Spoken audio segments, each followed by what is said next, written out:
அங்கீகாரமில்லாத தளங்கள் மூலம் டிஜிட்டல் தங்கத்தில் முதலீடு செய்வது ஆபத்தானது என்று இந்திய பங்கு மற்றும் பரிவர்த்தனை வாரியமான செபி எச்சரித்துள்ளது.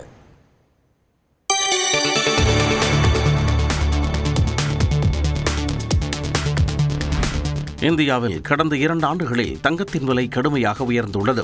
கடந்த ஒரு மாதத்தில் மட்டும் வரலாற்றில் இல்லாத வகையில் 1 சவரன் ஆபரண தங்கத்தின் விலை சுமார் 1 லட்சம் ரூபாயை நெருங்கியுள்ள நிலையில் அமெரிக்க பங்குச்சந்தையின் தாக்கம் மற்றும் தங்கத்தில் அதிக அளவிலான முதலீடு காரணமாக இந்த விலையேற்றம் என வல்லுநர்கள் தெரிவிக்கின்றனர். பொதுமக்கள் மொத்தமாக பணம் கொடுத்து தங்கம் வாங்குவது எளிதானதல்ல என்கின்ற நிலையில் ஆன்லைன் தளங்களில் டிஜிட்டல் தங்கம் அல்லது தங்கம் போன்ற முதலீடு திட்டங்களை மக்கள் நாடி வருகின்றனர். டிஜிட்டல் கோல்டு என்பவை டிஜிட்டல் வடிவில் இருக்கும் தங்கம் என குறிப்பிடலாம். அதாவது நமக்கு தேவைப்படும் பொழுது இதனை விற்று பணமாக்கலாம் அல்லது தங்கமாக மாற்றி பெற்றுக்கொள்ளலாம். இதன் காரணமாக மொபைல் செயலி மூலம் 10 ரூபாய் முதல் பல ஆயிரங்கள் வரை தங்கத்தில் முதலீடு செய்யப்படுகிறது. இது மட்டுமின்றி பல நகை கடைகளில் 11 மாதங்கள் வரை தங்கத்தில் பணம் முதலீடு செய்து 12வது மாதத்தில் தங்க நாணயமாகவோ அல்லது ஆபரணமாகவோ பெறும் திட்டங்களில் முதலீடு செய்வதை பார்க்க முடிகிறது. இந்நிலையில் ஆன்லைன் மூலம் டிஜிட்டல் தங்கம் சேமிப்பில் ஈடுபடும் முதலீட்டாளர்களை இந்திய பங்கு மற்றும் பரிவர்த்தனை வாரியமான செபி எச்சரித்துள்ளது. இதுபோன்ற டிஜிட்டல் தங்கத்தை வாங்குவோருக்கு எந்தவித சட்ட பாதுகாப்பும் இல்லை என செபி எச்சரித்துள்ளது. கட்டுப்பாடற்ற ஆன்லைன் தளங்களால் வழங்கப்படும் டிஜிட்டல் தங்கம் அல்லது தங்கம் தயாரிப்புகளில் முதலீடு செய்வது பாதுகாப்பற்றது எனவும் செபி கூறியுள்ளது. தங்க பத்திரங்கள் அல்லது சரக்கு வர்த்தக பொருட்களின் கீழ் டிஜிட்டல் தங்கம் அங்கீகரிக்கப்படவில்லை எனவும் இவை செபி அமைப்பின் கட்டுப்பாட்டின் கீழ் வராது என்றும் அதில் குறிப்பிடப்பட்டுள்ளது. அதே நேரம் கோல்டு ETF மற்றும் மியூச்சுவல் ஃபண்ட் வழியான தங்க முதலீடுகள் செபிக்கு கட்டுப்பட்டவை மற்றும் பாதுகாப்பானவை என இந்திய பங்கு மற்றும் பரிவர்த்தனை வாரியமான செபி தெரிவித்துள்ளது. நாட்டில் ஆன்லைன் தங்க முதலீட்டில் மக்களின் கவனம் திரும்பியுள்ள நிலையில் அதில் கவனமாக இருக்க வேண்டும் என செபி மக்களை எச்சரித்திருக்கிறது. அங்கீகரிக்கப்படாத முறையில் நிறுவனங்கள் மற்றும் செயலிகள் மூலம் வாங்கப்படும் டிஜிட்டல் தங்கம் பாதுகாப்பானதாக இல்லை எனவும் மக்கள் விழிப்புடன் இருக்க வேண்டும் எனவும் செபி அமைப்பு அறிவுறுத்தியுள்ளது.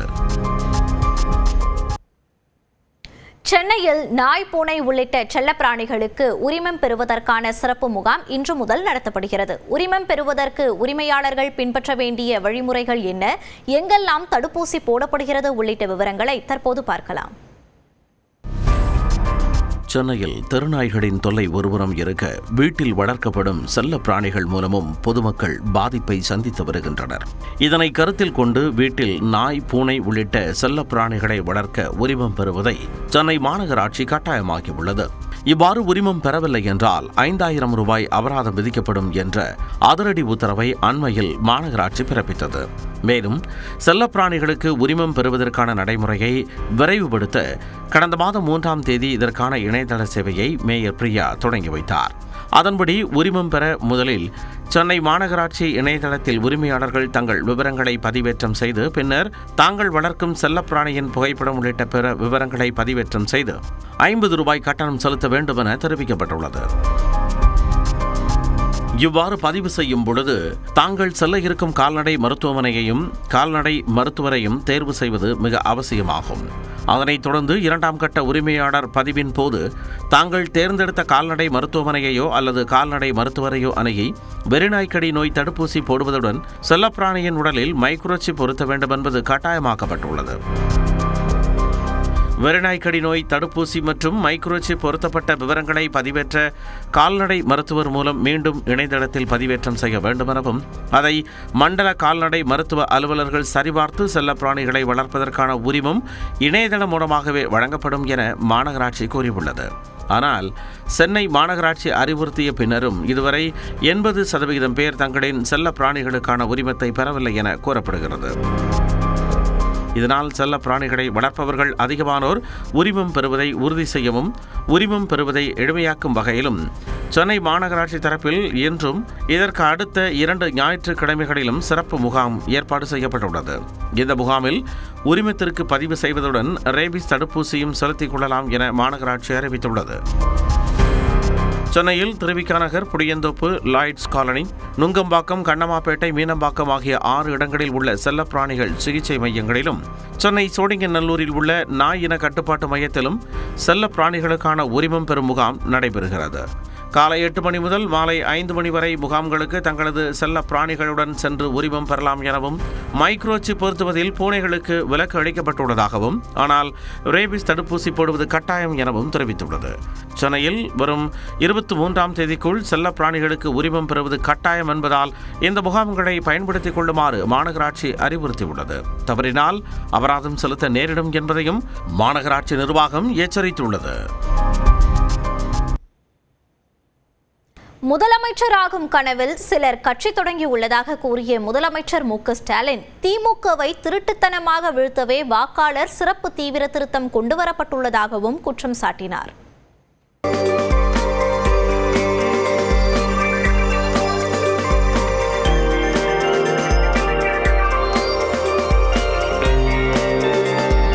திமுக தொடங்கி 75 ஆண்டுகள் நிறைவு பெற்றதை அடுத்து சென்னை வள்ளுவர் கோட்டத்தில் முற்போக்கு புத்தக கண்காட்சியை முதலமைச்சர் மு க ஸ்டாலின் தொடங்கி வைத்தார்.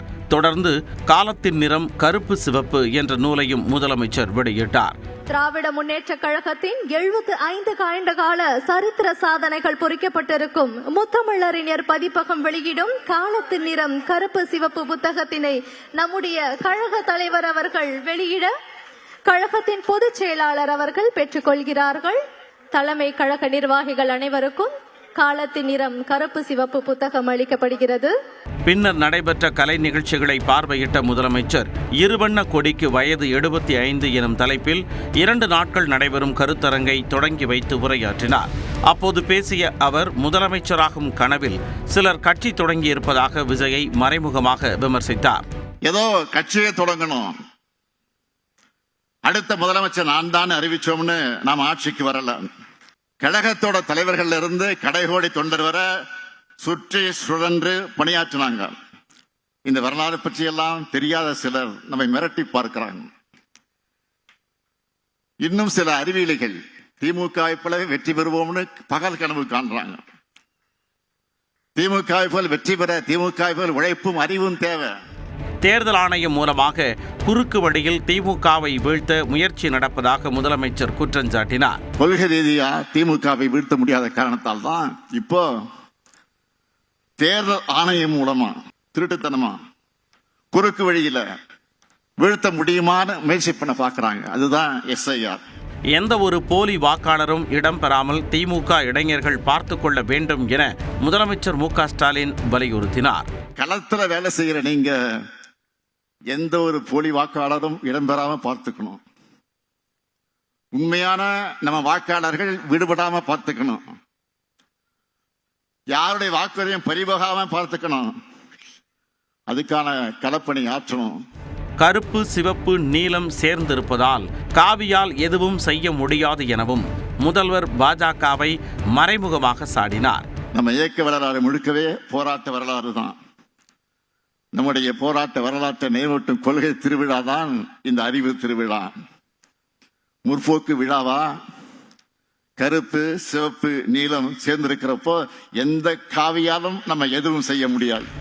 இந்தியாவின் ஜனநாயகத்தையும் தமிழ்நாட்டின் எதிர்காலத்தையும் காக்க 2019ஆம் ஆண்டு முதல் தொடரும் பயணம் 2026ஆம் ஆண்டிலும் மாபெரும் வெற்றியை பெற்று திராவிட மாடல் 2.0 ஆட்சி அமையும் எனவும் முதலமைச்சர் மு க ஸ்டாலின் தெரிவித்தார்.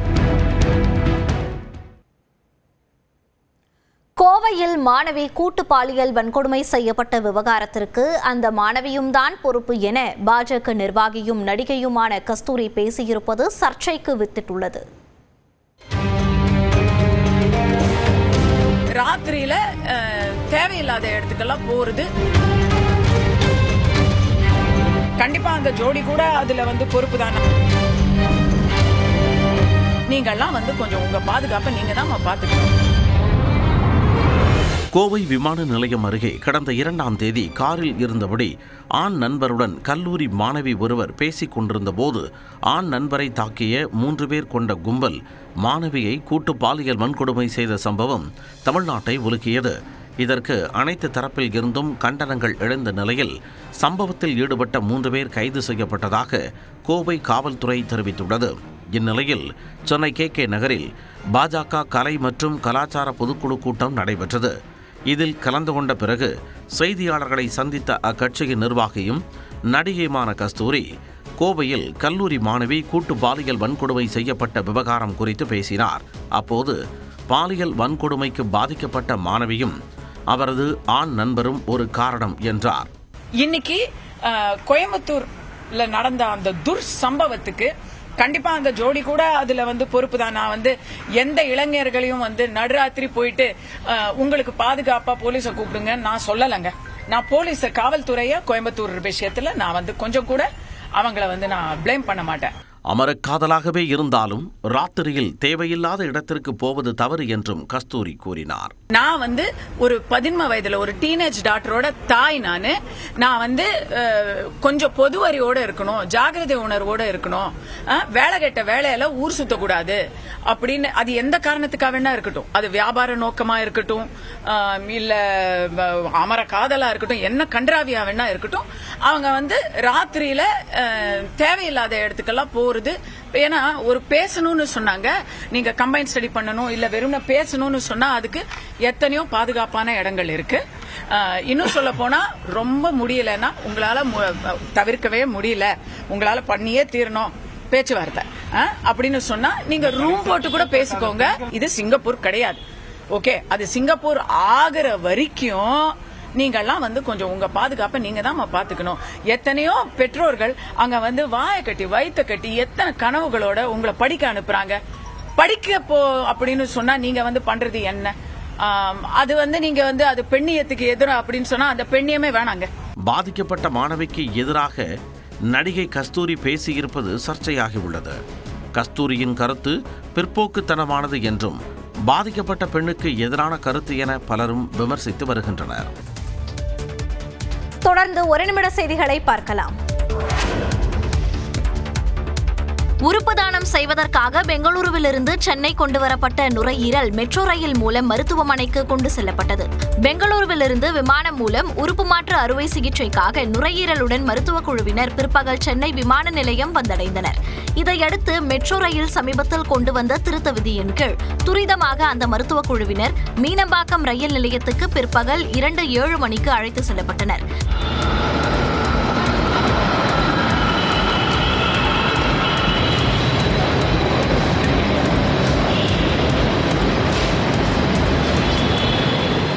சென்னை மெட்ரோ ரயில் அலுவலர்கள் மற்றும் நிலைய பணியாளர்களின் முழு ஆதரவு மற்றும் ஒருங்கிணைப்புடன் அந்த குழுவினர் மெட்ரோ ரயிலில் ஏறி 7 நிலையங்களை கடந்து 2:28 மணிக்கு AGDMS மெட்ரோ நிலையத்தை சென்றடைந்தனர். அங்கிருந்து மருத்துவ குழுவினர் உடனடியாக ஆம்புலன்ஸ் மூலம் கிரீம் சாலையில் உள்ள அப்பல்லோ மருத்துவமனைக்கு விரைந்தனர். கன்னியாகுமரி மாவட்டம் நாகர்கோவில் சுற்றுவட்டாரத்தில் கனமழை பெய்தது. பூதப்பாண்டி, சுசீந்திரம், சுங்கான் கடை உள்ளிட்ட இடங்களில் இரவு நேரத்தில் பெய்த மழை மண்ணை குளிர்வித்தது.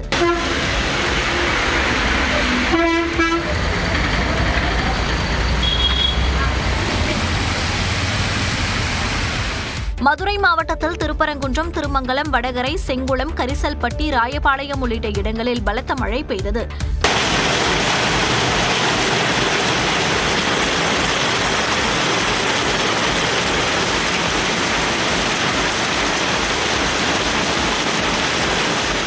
கரூரில் நேற்றிரவு மிதமான மழை பெய்தது. வாகன ஓட்டிகள் மற்றும் பொதுமக்கள் மழையில் நனைந்தவாறு சென்றதை காண முடிந்தது.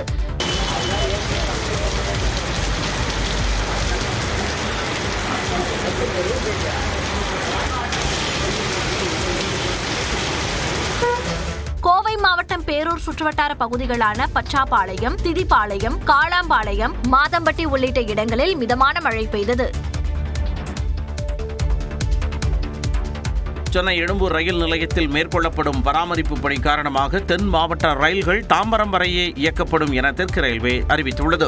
சென்னை எழும்பூர் ரயில் நிலையத்தில் புத்தாக்க பணிகள் நடைபெற்று வரும் நிலையில் நாளை முதல் 30ஆம் தேதி வரை மேலும் 4 ரயில்கள் சென்னை எழும்பூருக்கு செல்லாது எனவும் தாம்பரம் வரையே இயக்கப்படும் என தெற்கு ரயில்வே தெரிவித்துள்ளது. நாளை முதல் தஞ்சையில் இருந்து இரவில் புறப்படும் உழவன் எக்ஸ்பிரஸ் சென்னை எழும்பூருக்கு பதிலாக தாம்பரம் வரை மட்டுமே இயக்கப்படும் எனவும், மறுமார்க்கத்தில் நாளை மறுநாள் உழவன் எக்ஸ்பிரஸ் சென்னை எழும்பூருக்கு பதிலாக தாம்பரத்தில் இருந்து இரவு 11 மணிக்கு புறப்படும் எனவும் தெரிவிக்கப்பட்டுள்ளது.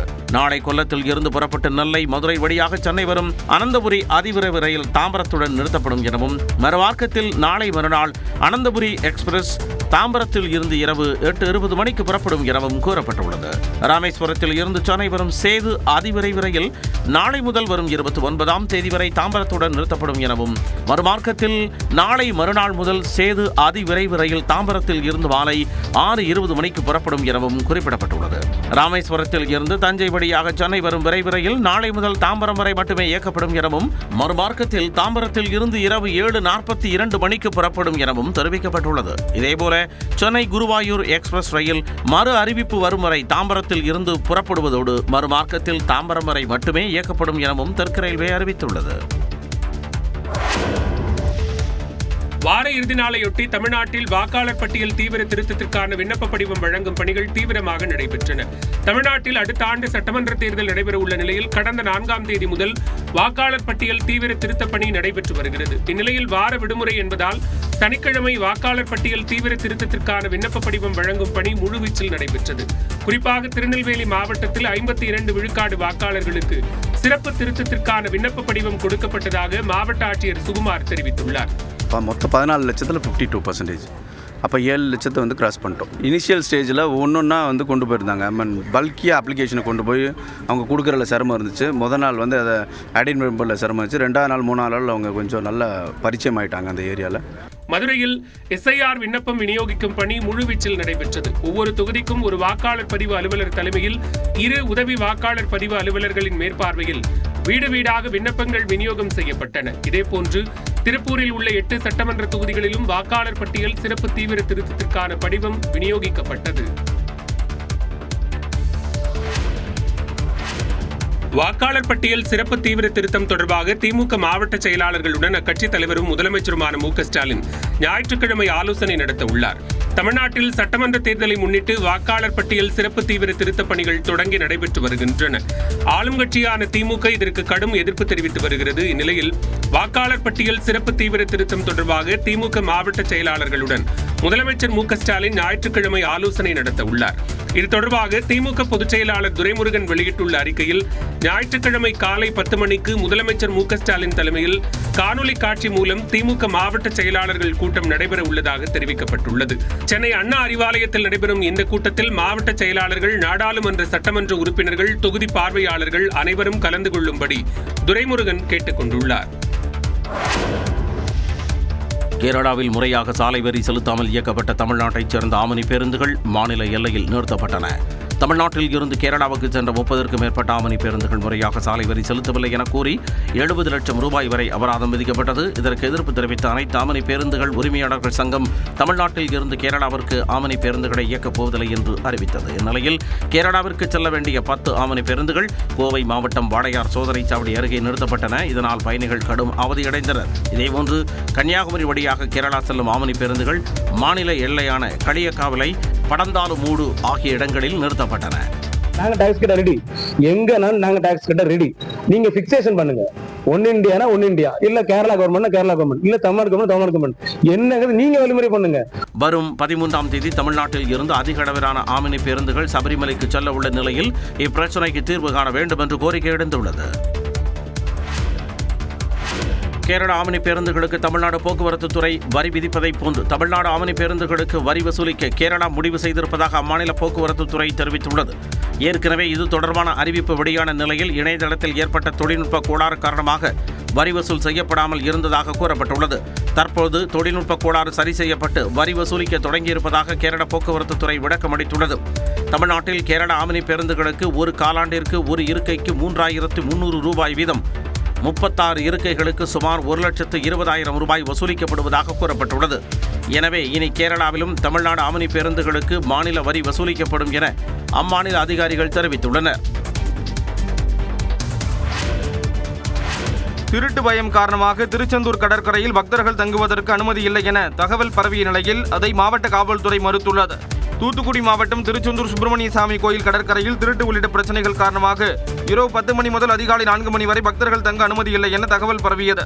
இந்நிலையில் இதை மறுத்துள்ள தூத்துக்குடி மாவட்ட காவல்துறை, பக்தர்கள் பாதுகாப்பிற்காக காவல்துறையினர் இரவு பகலாக பாதுகாப்பு பணியில் ஈடுபட்டு வருவதாகவும், வடகிழக்கு பருவமழை அல்லது திடீர் கனமழை காலத்தில் பொதுமக்களின் பாதுகாப்பை கருத்தில் கொண்டு கடற்கரையில் தங்க கட்டுப்பாடு விதிக்கப்பட்டதாக தெரிவித்துள்ளது. கனமழை காலங்களில் கோயில் வளாகத்தில் பக்தர்கள் தங்க அறிவுறுத்தப்படுவதாகவும், கடற்கரை பகுதியில் தங்க எந்தவித கட்டுப்பாடு தடை அறிவிக்கப்படவில்லை என்றும் மாவட்ட காவல்துறை தெரிவித்துள்ளது.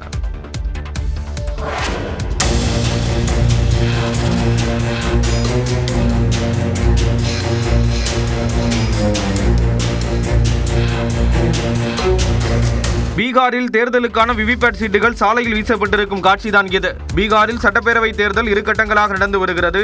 அதன்படி கடந்த 6ஆம் தேதி முதற்கட்டமாக 121 தொகுதிகளில் வாக்குப்பதிவு நடந்தது. இந்நிலையில் சமஸ்திபூர் மாவட்டம் ஷீத்தல்பட்டி கிராமத்தில் உள்ள SR கல்லூரி அருகே ஏராளமான விவிபேட் சீட்டுகள் சாலையில் கண்டெடுக்கப்பட்டது அதிர்ச்சியை ஏற்படுத்தியது. இது தொடர்பான வீடியோ வேகமாக பரவிய நிலையில் இந்திய தேர்தல் ஆணையம் விசாரணைக்கு உத்தரவிட்டது. அதன்படி சம்பவ இடத்தில் நேரில் ஆய்வு செய்த அதிகாரிகள் அவை மாதிரி வாக்குச்சாவடியின் விவிபேட் சீட்டுகள் என்பதை உறுதி செய்தனர். மேலும் வாக்குப்பதிவில் எவ்வித முறைகேடும் நடக்கவில்லை என்றும் விளக்கம் அளித்தனர். இதைத் தொடர்ந்து விவிபேட் சீட்டுகளை கையாள்வதில் அலட்சியமாக செயல்பட்டதாக சம்பந்தப்பட்ட உதவி தேர்தல் அதிகாரி பணியிடை நீக்கம் செய்யப்பட்டார்.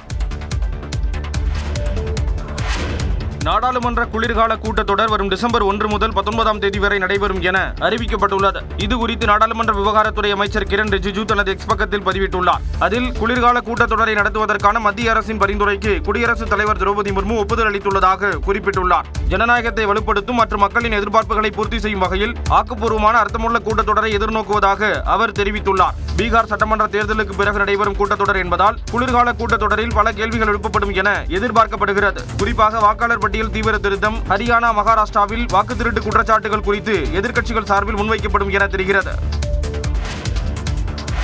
இந்தியா ஆஸ்திரேலியாவுக்கு இடையான கடைசி T20 போட்டி மழையால் ரத்து செய்யப்பட்ட நிலையில் இந்திய அணி 2-1 என்ற புள்ளி கணக்கில் வெற்றி பெற்றது. ஆஸ்திரேலியாவுக்கு சுற்றுப்பயணம் மேற்கொண்டுள்ள இந்திய அணி ஒருநாள் மற்றும் T20 தொடர்களில் விளையாடியது.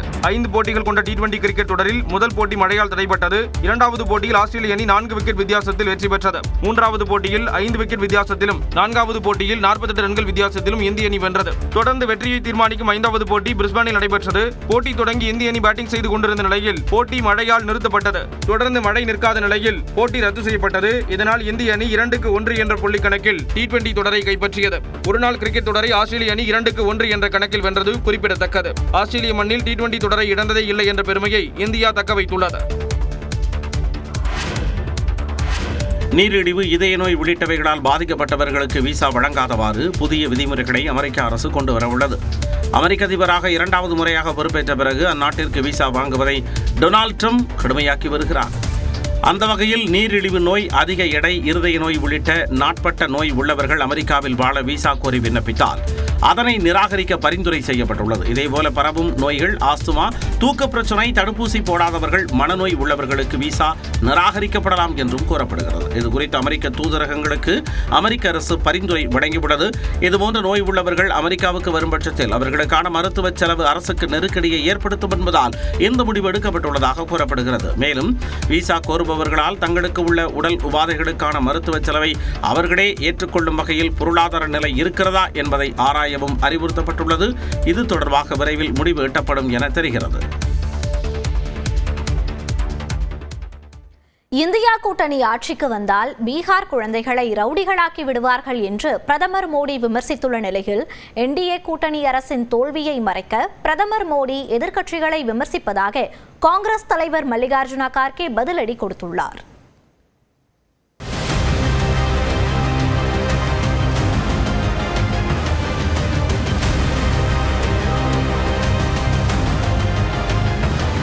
பீகார் சட்டமன்ற தேர்தலில் முதற்கட்டமாக கடந்த 6ஆம் தேதி 121 தொகுதிகளுக்கு வாக்குப்பதிவு நடைபெற்றது. நாளை மறுநாள் 2ஆம் கட்டமாக 122 தொகுதிகளுக்கு வாக்குப்பதிவு நடைபெறவுள்ள நிலையில் இறுதிக்கட்ட பரப்புரை இன்றுடன் நிறைவடைகிறது.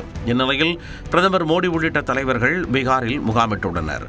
சீதாமரி மாவட்டத்தில் நடந்த பரப்புரை கூட்டத்தில் பேசிய பிரதமர் மோடி முதற்கட்ட தேர்தலில் 65% அளவுக்கு வாக்குப்பதிவானதை சுட்டிக்காட்டி வாக்காளர்கள் இந்தியா கூட்டணிக்கு 65 வோல்ட் ஷாக் கொடுத்திருப்பதாக தெரிவித்தார். पहले चरण में जंगल राज वालों को 65 बोल्ट का झटका लगा है। बताइए भाइयों, ये रंगदार बनाने वाला पाप आपको मंजूर है क्या? ये बिहार को मंजूर है क्या? क्या इन बच्चों को मंजूर होगा क्या? இந்நிலையில் கட்டிகார் நகரில் நடந்த கூட்டத்தில் பேசிய பிரியங்கா காந்தி, பிரிட்டிஷ் பேரரசை எதிர்த்து உரிமைக்காக மகாத்மா காந்தி போராடியதை போன்று நரேந்திர மோடி பேரரசை எதிர்த்து இந்தியா கூட்டணி போராடி வருவதாக தெரிவித்துள்ளார். तब अंग्रेजी साम्राज्य था, आज श्री नरेंद्र मोदी जी का साम्राज्य है। तब उनकी तानाशाही थी, आज नरेंद्र मोदी जी की तानाशाही है। तो याद दिला दो इन्हें कि कौन हो आप, कि बिहार की जनता हो, बिहार के नौजवान हो, बिहार की महिलाएं हो, बिहार के नागरिक हो। இதனிடையே பூர்ணியா நகரில் நடந்த பரப்புரை கூட்டத்தில் பேசிய உள்துறை அமைச்சர் அமித்ஷா, பீகாரில் இருக்கும் ஊடுருவல்காரர்களை வாக்காளர் பட்டியலில் இருந்து நீக்கியதைப் போல அடுத்த 5 ஆண்டுகளில் மாநிலத்தை விட்டே வெளியேற்றுவோம் என கூறினார். कान खोलकर सुन ले, हम घुसपैठिए को डिटेक्ट करेंगे, मतदाता सूची से डिलीट करेंगे और उनको डिपोर्ट करेंगे। अपने देश वापिस जाना पड़ेगा, वापिस जाना पड़ेगा. பீகாரில் 160 இடங்களில் வெற்றி பெறுவோம் என நியூஸ் 18ற்கு மத்திய அமைச்சர் அமித்ஷா பிரத்யேக பேட்டி அளித்திருந்த நிலையில் அதற்கு டெல்லியில் நடந்த செய்தியாளர் சந்திப்பில் அகில இந்திய காங்கிரஸ் தலைவர் மல்லிகார்ஜுன கார்கே எதிர்வினையாற்றியுள்ளார். जो निर्णय लेगा वो न्यायपूर्ण निर्णय लेगा और खास करके उनको जो मुसीबतें हैं, மக்கள் மாற்றத்திற்கு தயாராகிவிட்டதையே அதிக வாக்குப்பதிவு காட்டுவதாக கார்கே குறிப்பிட்டார். தொடர்ந்து எக்ஸ்பிரஸ் 8 செய்திகளை பார்க்கலாம். கோடநாடு கொலை கொள்ளை வழக்கில் குறிப்பிட்டு தன்னை யாரும் பயமுறுத்த முடியாது என அதிமுக பொதுச் செயலாளர் எடப்பாடி பழனிசாமி கூறியுள்ளார்.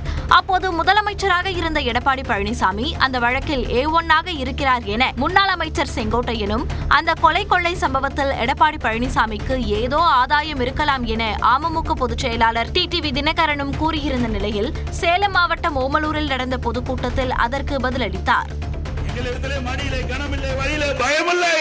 இன்னும் சொல்றான் பல பேர், வடநாட்டில் எடப்பாடி பழனிசாமி என்னன்னு உங்களுக்கு தெரியும். என்ன பூச்சாடி கேட்டாலும் எடப்பாடி பழனிசாமி பயப்பட மாட்டார். அதிமுக ஆட்சிக்கின்ற பொழுது, நான் முதலமைச்சராக ஆக்கின்ற பொழுது சட்டத்தின் ஆட்சி நடைபெற்றது. சட்டப்படி தவறு செய்தவர்களை கண்டுபிடித்து சிறையிலே அடைத்தோம், நீதிமன்றத்தில் ஆஜர்படுத்தினோம். நெல்லை, தென்காசி மாவட்ட மலைப்பகுதிகளிலும் கன்னியாகுமரி மாவட்டத்திலும் இன்று கனமழைக்கு வாய்ப்புள்ளதாக வானிலை ஆய்வு மையம் தெரிவித்துள்ளது. வரும் புதன்கிழமை தென் மாவட்டங்களிலும் டெல்டா மாவட்டங்களிலும் கனமழை பெய்யக்கூடும் என கணித்துள்ளது. சென்னையில் இன்று மிதமான மழைக்கு வாய்ப்பிருப்பதாகவும் குறிப்பிடப்பட்டுள்ளது. விழுப்புரம் மாவட்டம் திண்டிவனம் அருகே 10ஆம் வகுப்பு மாணவியிடம் பாலியல் சீண்டலில் ஈடுபட்ட காவலர் கைது செய்யப்பட்டார். 10ஆம் வகுப்பு மாணவி மற்றும் 12ஆம் வகுப்பு மாணவர் இருவரும் கடந்த 6ஆம் தேதி வீட்டிற்கு தெரியாமல் சென்னைக்கு சென்றுள்ளனர். பின்னர் இருவரும் வெள்ளிக்கிழமை நள்ளிரவு இருசக்கர வாகனத்தில் மீண்டும் ஊர் திரும்பியுள்ளனர். அப்போது பிரம்மதேசம் காவல் நிலைய காவலர் இளங்கோ அவர்களை தடுத்து நிறுத்தி விசாரணை நடத்தியுள்ளார். பின்னர் மாணவரை வீட்டிற்கு அனுப்பிவிட்டு மாணவியை மட்டும் பாழடைந்த வீட்டிற்கு அழைத்துச் சென்று பாலியல் சீண்டலில் ஈடுபட்டுள்ளார். இதுகுறித்து மாணவியின் பெற்றோர் அளித்த புகாரின் பேரில் இளங்கோ கைது செய்யப்பட்டார். கொடைக்கானலில் உள்ள உணவு விடுதிகளில் திடீர் சோதனையில் ஈடுபட்ட உணவு பாதுகாப்புத்துறை அதிகாரிகள் பழைய உணவுப் பொருட்களை பறிமுதல் செய்து அழித்தனர். லாஸ்காட் சாலை மற்றும் ஏடு சந்திப்பு பகுதியில் உள்ள இந்த 2 உணவகங்களில் சமையல் கூடம் சுத்தமாக இல்லை என்று கூறி தலா 3000 ரூபாய் அபராதம் விதிக்கப்பட்டது. மேலும் அனைத்து உணவுகளையும் சோதனை செய்த அதிகாரிகள் நிறம் ஏற்றப்பட்ட மாமிசத்தை உபயோகிக்க கூடாது என்று அறிவுறுத்தினர்.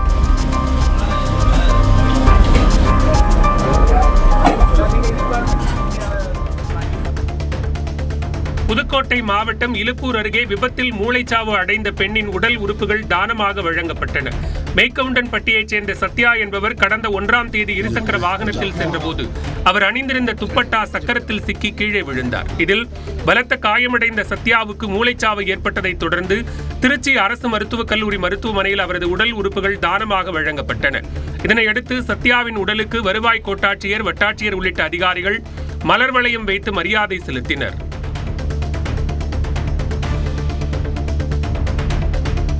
கன்னியாகுமரி மாவட்டம் மணக்குடி மீனவ கிராமத்தில் சேதமடைந்துள்ள தற்காலிக இரும்பு பாலத்தை அகற்றும் பணி நடைபெற்றது. மணக்குடி கீழ மணக்குடி இடையிலான ஆற்று பாலம் கடந்த 2004ஆம் ஆண்டு சுனாமியின் போது இரண்டாக உடைந்தது. இதனால் ஆற்றின் குறுக்கே 100 மீட்டர் நீளம் 6 அடி அகலத்திற்கு தற்காலிக இரும்பு பாலம் அமைக்கப்பட்டது. இந்த பாலம் கடல் அலை மற்றும் இயற்கை சீற்றத்தால் சிதிலமடைந்தது. இடிந்து விடும் நிலையில் இருந்த அந்த பாலம் அந்த பகுதி மக்களின் கோரிக்கையை ஏற்று அகற்றப்படுகிறது.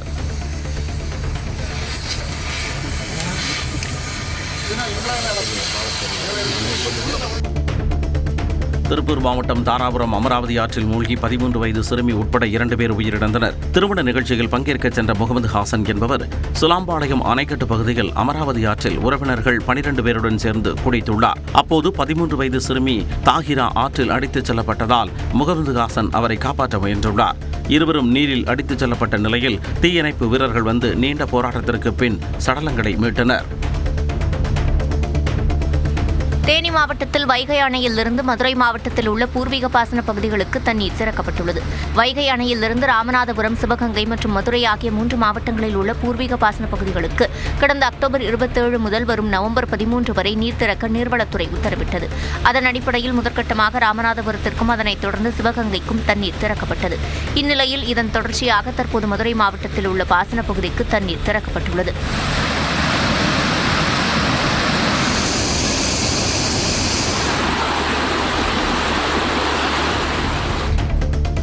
புதுச்சேரியில் பெண்களுக்கான வேலை நேரம் இரவு 7 மணி வரை மட்டுமே இருந்த நிலையில் முன்பு இருந்தவாறே மீண்டும் தற்போது இரவு 10 மணி வரை நீட்டிக்கப்பட்டுள்ளது. பணியிடங்களில் பெண்களின் பாதுகாப்பு மற்றும் நலனை பேணுவதோடு சம வாய்ப்புகளை ஊக்குவித்தல், பாலின சமத்துவத்தை உறுதி செய்தல் மற்றும் அனைவரையும் உள்ளடக்கிய பொருளாதார பங்களிப்பை செயல்படுத்தல் ஆகியவற்றை நோக்கமாக கொண்டு புதுச்சேரி அரசு இந்த அறிவிப்பை வெளியிட்டிருப்பதாக தெரிவிக்கப்பட்டுள்ளது. அஸ்ஸாம் மாநிலம் கவுகாத்தியில் இந்திய விமானப்படையின் ஒத்திகை நிகழ்ச்சி நடைபெற்றது. விமானப்படையின் 93வது ஆண்டு நிறைவு விழா கடந்த மாதம் நாடு முழுவதும் கொண்டாடப்பட்டது. இந்நிலையில் கவுகாத்தியில் நடைபெறவுள்ள பிரம்மாண்ட சாகச நிகழ்ச்சிக்கான கண்கவர் ஒத்திகை நிகழ்ச்சி நடைபெற்றது.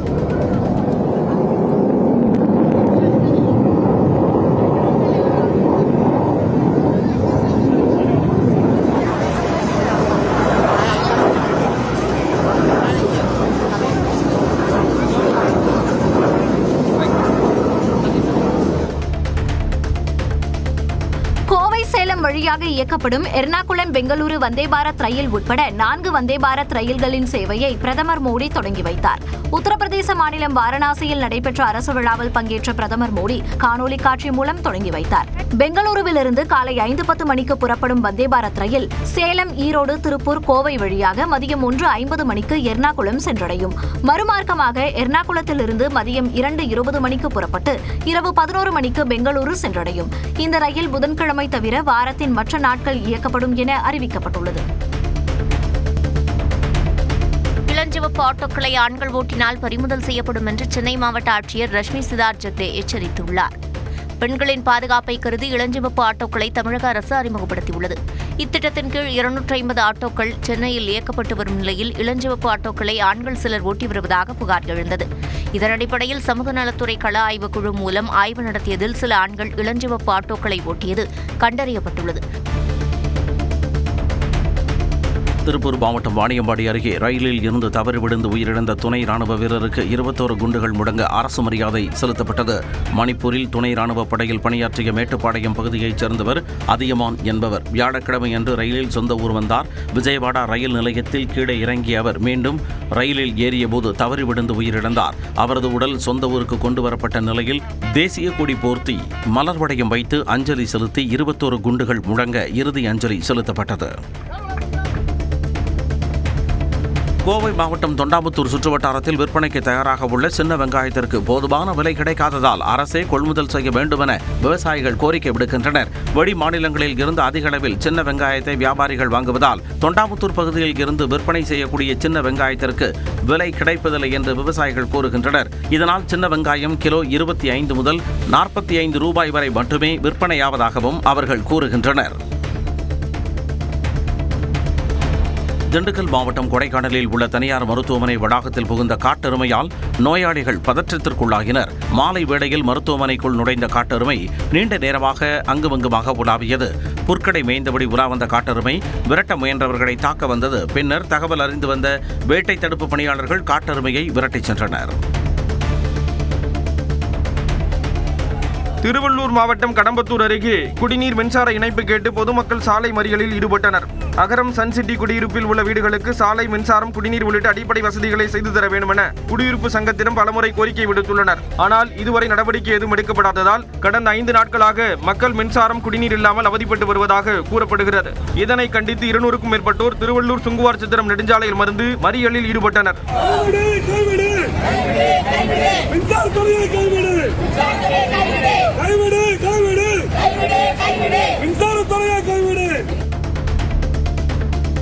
கன்னியாகுமரி மாவட்டம் திக்குறிச்சி மகாதேவர் கோயிலில் கொள்ளை முயற்சியில் ஈடுபட்ட நபர் கைது செய்யப்பட்டார். வெள்ளிக்கிழமை அன்று கோயில் நடை திறக்கப்பட்ட போது காணிக்கை பட்டியின் பூட்டு உடைக்கப்பட்டிருந்தது. இது தொடர்பாக காவல்துறையில் புகார் அளிக்கப்பட்ட நிலையில் அவர்கள் நடத்திய விசாரணையில் சரல்விளை பகுதியைச் சேர்ந்த மனோஜ் என்பவர் கொள்ளை முயற்சியில் ஈடுபட்டது தெரியவந்தது. இதையடுத்து அவரை கைது செய்தனர். கிருஷ்ணகிரி மாவட்டம் ஓசூர் அருகே தீபாவளி சீட்டு நடத்தி 3 கோடி ரூபாய் அளவுக்கு மோசடி செய்த பெண் மீது நடவடிக்கை எடுக்க கோரி காவல்துறையில் புகார் அளிக்கப்பட்டுள்ளது. குருப்பட்டியில் வசித்து வந்த பத்மா தீபாவளிக்கு மளிகை பொருட்கள் 2 கிராம் தங்கம், 20 கிராம் வெள்ளி தருவதாக கூறி மக்களிடம் மாதம் பணம் வசூல் செய்துள்ளார். மத்திகிரி, குருப்பட்டி, பழைய மத்திகிரி, நவதி மற்றும் சுற்றுவட்டார பகுதியைச் சேர்ந்த 800க்கும் மேற்பட்டோரிடம் மாதம் 1500 ரூபாய் வீதம் பணம் வசூலித்ததாக கூறப்படுகிறது. ஆனால் அதன்படி பொருட்கள் ஏதும் கொடுக்காமல் பத்மா குடும்பத்துடன் தலைமறைவாகிவிட்டார்.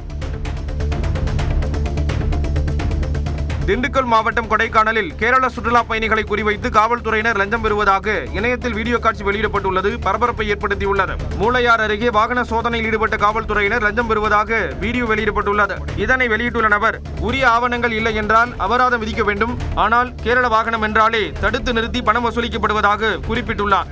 போலீஸ்காரங்க சும்மா வண்டியை தடுத்து விட்டு நைட்டு டிராவல் அலோவ் பண்ண முடியாது, அது இதுன்னு சொல்லிக்கிட்டு சாரை கவனிக்குங்க அப்படியெல்லாம் சொல்லிக்கிட்டு பைசா வாங்குறான். ஃபுல்லாக பைசா போடுங்கிறா. Kerala registration, other state registration வண்டியை பார்த்தா ஸ்டாப் பண்ணி ரசீட் ஒன்று வேணாம் சொல்லிட்டு வாங்குறாங்க.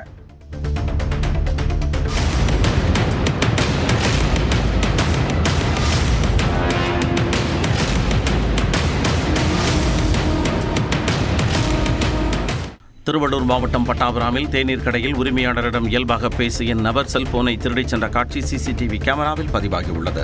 தேவராஜபுரத்தில் உள்ள கந்தன் என்பவர் தனது டீ கடையில் வாடிக்கையாளர்கள் அமரும் மேசையில் அமர்ந்து வியாபாரத்தை கவனித்துக் கொண்டிருந்தார்.